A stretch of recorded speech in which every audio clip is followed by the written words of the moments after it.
on today's video, we're going to be talking about, is paying a graphic designer worth it? Now, this might sound like a crazy question, but just stay tuned. Here we have Miss Ocean. She's looking for a graphic designer for her new cupcake business. Now, she just paid $100 to fill up her car and $12 for a cup of flavored water at Starbucks, but she's got a little money to spend.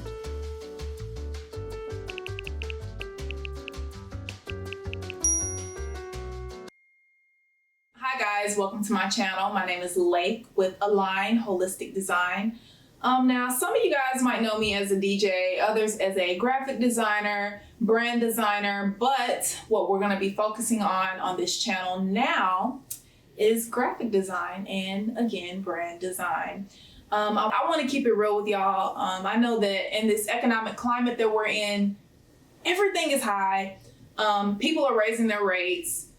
A lot of us are entrepreneurs and starting things off, so funds might be low, or maybe you're a DIY girl. So let's dive into it. Point number 1.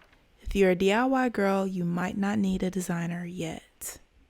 So some of us are great at DIY. I myself started off as a DJ, and a lot of my clients needed cover art, and so I was taking a few graphic design classes in college and decided to dive into it. I say all that to say that I know what it's like to DIY, and DIYing is fun, but our brands also deserve the best. And sometimes some of us or some people might not have the eye for design that is needed to truly elevate and catapult their brand to where it is that they want to be. Now, there are tons of platforms out there that are made just for people who are not designers. You have Canva, you have Adobe Express, you have Wix and Squarespace, and all of these easy to use platforms that make it very easy for people who are not designers. Point number 2. DIY design platforms have their drawbacks. Now, I don't really recommend these platforms for certain things. Like when it comes down to logo design, baby, you are going to run into some problems trying to design your logo on Canva and thinking that this is going to be one that you can use in the long haul. For one, these logo designs are not vectorized, meaning when you get ready to blow your logo up to the size that it needs to be on a business sign, or you're ready to wrap your truck, your logo is going to look pixelated and it's not going to look good. We'll do a deep dive into what it means to vectorize something. But basically, you want to have the design file so that you can make things smaller or larger on an as-needed basis. And on top of all of this, you cannot trademark anything that you get from Canva. And you also run the risk of someone else having your logo design. And beyond logo design, someone else might have your flyer design, and it really might limit you when it comes down to creating a consistent brand style. Also, if you are not truly trained in graphic design, I want to tell you, these designs might look good on Canva, but there are details that graphic designers are trained to look for, such as kerning and spacing and the color palette that you choose, that we know how to fine tune. Which leads me to my next point. When you pay a graphic designer, you're also paying for their experience.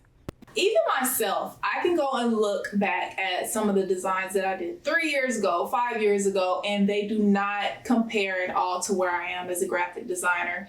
And that's just because practice really is what makes perfect. You can watch all of the videos you want, you can read all of the design books you want, but until you actually open up Photoshop or open up Illustrator and sit down and continuously work and continuously have to solve design problems, you're not really going to get to that top tier professional look that we should all want as business owners. I know that a lot of times we're starting small, but we don't really plan on staying there forever. At some point, you want to grow. And with that growth, you should be planning on hiring a graphic designer. Point number 4, part of being in your bag means hiring people to do things that free up your time. I know a lot of us in this culture, we all want to be booked and busy, but I also want us to be operational because that's the only way that we're going to grow and scale. And what I mean by operational is you want to begin to outsource a lot of those tasks that you really shouldn't be performing so that you can focus on elevating your brand and focus on the craft rather than things that might not necessarily be in your niche or be in your industry or whatever service it is that you're providing. To my next point, everything should be done with intention. I know I mentioned a lot of things there, but we want everything to be done with intention with graphic design. Now, as a brand designer, I am more than just a graphic designer. I really care about the overall look of your brand, and I take more of a holistic approach to achieving your brand's needs through design. So what I mean by everything done with intention, we want to design to our target audience's preferences, and we want to create designs that appeal to them. We want to create designs that really help propel us towards our goals. Now, if my goal is to be on the shelves in Target, I don't want a cheap looking logo that might have cost $50 or I got for free off of Canva, because you want to stand out, but you don't want to stand out in a bad way. And you really want to look and do the market research on what it is that the top tier brands are doing in whatever it is your industry is, so that you can begin to fit in your own unique way. Now, on top of this, there are a ton of things that go into making a design look good. And some of the things that I care about are your user's experience. I care about the psychology behind the design and what kind of emotion or feeling is this design going to evoke. As someone who is not necessarily focused on that, you're focused on running a successful business, you might not really know or care about these things. So that's something else to consider before diving into a DIY journey. And you just don't want to sell yourself short. So starting off, if we don't have the money, we get things done. And that's part of being an entrepreneur. We have to put our creative hats on. Your path is yours, and it's okay to move at the pace that works for you. And I want you to feel completely secure and okay in the fact that you might not have the funds, or hiring a graphic designer might not be for you in this moment. And here's my next point. Do some housekeeping and internal work before you start looking for external help.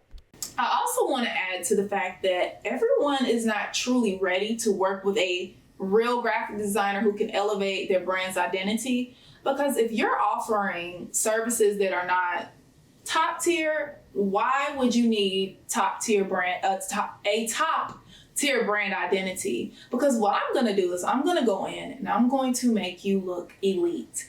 And if you're offering horrible service or you're just not that skilled yet, then maybe you don't need to be investing all of your money in the design aspect. Now, I know it's very tempting to want to have a brand new logo design and a brand new color palette. But if you haven't began to think on your brand strategy and you aren't offering top tier service, what you're essentially going to do is be a catfish. And you're going to look great, but you might not offer the best service or product. So I encourage you to really focus on bringing something to the game that is A1 and unique before you dive into this. Now, I've been through almost every phase of what it means to be an entrepreneur, and I completely understand what it means to not have the funds or want something, but you can't afford it and you have to resort to DIY. I'm also a girl who loves DIY, so I get it, girl. Don't beat yourself up about it, because there is always room to elevate and grow. And dibbling and dabbling in graphic design will also help you understand and value your graphic designer more once you get to the space of hiring one. So anyway, with all of that being said, I did create a free guide for people who are non-designers to help you elevate your design and start to look a little bit more professional until you can hire you a real, true professional graphic designer. And maybe you'll get so good at it that you can start charging for your graphic design services as well. So be sure to go check that out on my website, alignwithlake.com. Also, check me out on Instagram at alignwithlake. And if you like this video, like, comment, share, subscribe, do all of that good stuff, because that's going to help encourage me. This is one of my very first YouTube videos, and I'm kind of new to this space. So, you know, if you would show your girl a little support, that would go a long way with me. So anyways, I'll see you guys in the next video. Peace.